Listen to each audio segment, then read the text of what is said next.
In a world sometimes filled with negativity and bullying, today we are going to learn how to succeed with kindness. Success coach Kemy Joseph joins me to teach us just that. Hey, Kemy. Hey, thank you so much for having me. I appreciate it. No, thank you for coming, especially because I'm so used to hearing kill 'em with kindness. There's actually a song by Selena Gomez that's like kill 'em with kindness. I want to do heal 'em with kindness. Oh. So I think we need to change up how we're looking at kindness, and instead of using weapons in this fighting, that we can actually bring in more people and help heal those broken hearts. Okay, well, I like the way you think. That's why you're here. Yes. Okay, so what does it mean to succeed with kindness? When I think about succeeding with kindness, I think about going after our goals and those big dreams that we have, the ones that wake us up, and doing it in a way that allow us to take care of ourselves and to take care of other people. So we're uplifting our community, we're uplifting individuals so we can succeed while other people are also succeeding. It's so funny you talk about this, because just yesterday we had a guest on the show and we were talking about how people drag other people down sometimes, especially in these high-octane industries, because, you know, we're taught to be aggressive and go after it be the best. Do whatever it takes, you know, and sometimes whatever it takes is not kindness. Exactly, and that's why the idea of looking at this the competitive society we live in, and how can we actually bring folks up along with us. You know, there's stories that we're seeing around the world that people are actually being able to have more success and longer term success. Because when you think about those people who are pushing you down, that vengeance, right, you really want it, and then it keeps that cycle going. So instead we have to look at how we can support one another, knowing that there's enough opportunities for all of us to succeed if we're willing to help each other out. So how do we rewire our brains then to get there?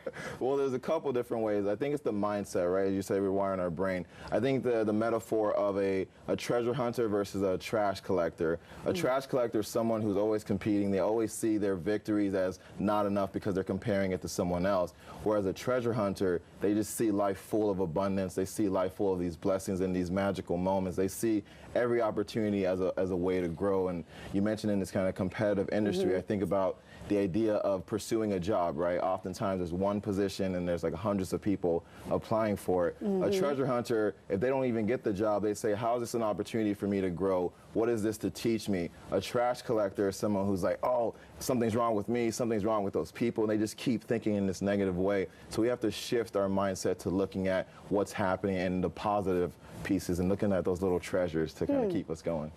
As I'm listening to you, I can't help but think back to, I mean, our current climate, even in politics.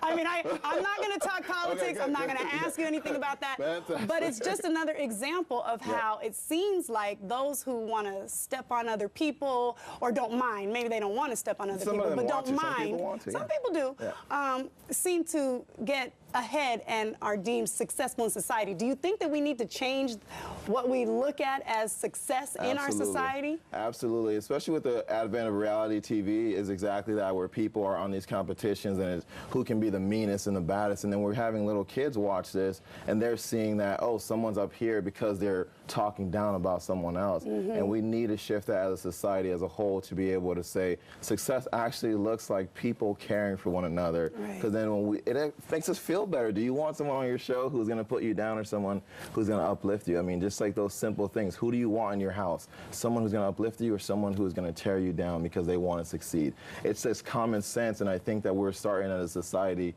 to accept that. But those who are the powers that be are still kind of promoting this competition to keep us running around in that way. But we can shift that on an individual and a societal level. So you mentioned who do you want in your home, which makes me think about being a parent. And so how can we help our children understand this concept? Because, you know, like we already discussed a million times already, like on the playground, everything's competitive. In the classroom, it's competitive. You know, it's who's going to be number one? Who's going to be number one? And we were just watching Charlie Brown. You know, and I think about Charlie Brown even, you know, poor Lucy is just constantly getting on Charlie Brown, right? But for some reason, he does seem to still rise up. And how can we teach that in our children? I think it's an important piece you're talking about is seeing that those characters still rise up, that's seeing that at the end of most of these shows, the good characters still come through. And so having time to talk with our kids, I said students, I like work in schools as well. So having time to talk with them and like actually reflect about what was good about that? What would you have done in that situation? What was bad about that? And being able to reflect that back and then have that conversation so they can start drawing the connection, because oftentimes we start to tell them, oh, be good, and then they feel forced, and that doesn't feel kind to them either. So we have to have that empathy that they're learning just as much as we are. And if we sit and ask and talk with them, then they can actually think for themselves, and that's how they become stronger, more resilient people, especially in a negative world. With kindness. With kindness, yeah. I love that part, because kindness is the key. Nobody wants to feel bad, or hopefully nobody wants to make anybody else feel bad. Yeah, that's why that self-care piece is huge, because even if we go out into the world and things are happening around us, like, what are we doing to help ourselves kind of stand back up and feel strong?